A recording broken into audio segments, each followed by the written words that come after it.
value and look at their budget and what they're proposing. Romney wants to he said in the first 100 days, he's going to let the big banks once again write their own rules. Unchain Wall Street. They're going to put you all back in chains. He said he's going to do nothing. Ladies and gentlemen, the President of the United States of America, Barack Obama.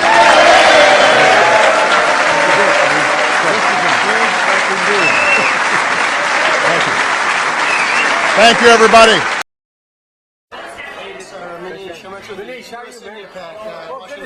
As you know, I got a lot of support from this Indian. That's where, and more to come, I think. So. No, I've had a great relationship.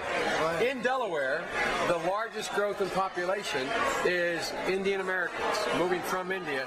You cannot go to a 7-Eleven or a Dunkin' Donuts unless you have a slight Indian accent. I'm not joking. Oh, gigantic. Excited for you. Gigantic. I met with a group.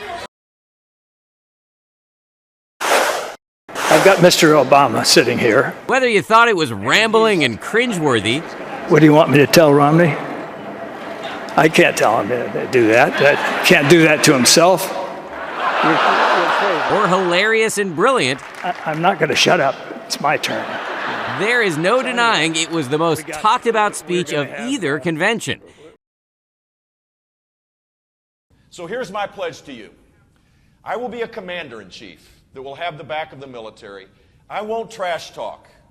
I won't be a divider-in-chief or an agitator-in-chief. I won't be out there blowharding, talking a big game without backing it up. I think the next president needs to be a lot quieter, but send a signal that we're prepared to act in the national security interests of this country, to get back in the business of creating a more peaceful world. Please clap.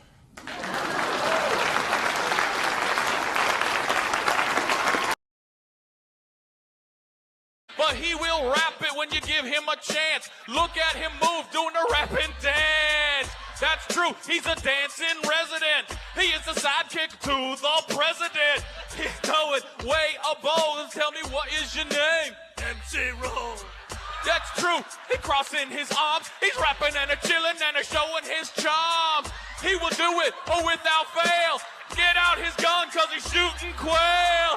This man will never stop. Look at him jumping up and down and ready to hop.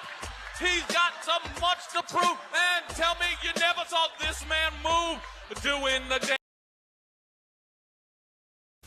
Michael Dukakis has opposed virtually every defense system we developed. He opposed new aircraft carriers. He opposed anti-satellite weapons. He opposed 4 missile systems, including the Pershing II missile deployment. Dukakis opposed the stealth bomber and a ground emergency warning system against nuclear attack. He even criticized our rescue mission to Grenada and our strike on Libya. And now he wants to be our commander-in-chief. America can't afford that risk. I'm George W. Bush, and I approve this message. In which direction would John Kerry lead? Kerry voted for the Iraq War, opposed it, supported it, and now opposes it again. He bragged about voting for the $87 billion to support our troops before he voted against it. He voted for education reform and now opposes it. He claims he's against increasing Medicare premiums, but voted 5 times to do so. John Kerry, whichever way the wind blows. On foreign policy, America continues to be indispensable to the goal of global liberty, property, and safeguarding human rights. The world is a better place when America is the strongest nation on earth. But we can't remain powerful if we don't have an economy that can afford it. In the short time that I've been here in Washington, nothing has frustrated me more than false choices like the one the president laid out tonight. The choice isn't just between big government or big business. What we need is an accountable, efficient, and effective government that allows small and new businesses to create more middle-class jobs. With 3 weeks to go, this campaign has at times been very ugly, with the tone being set by personal negative attacks. As candidates, how does it look from your viewpoint, and are these tactics really necessary? Admiral Stockdale, it's your turn to go. You know, I I didn't have my hearing aid turned on. Tell me again. I was saying that at times. Who am I? Why am I here?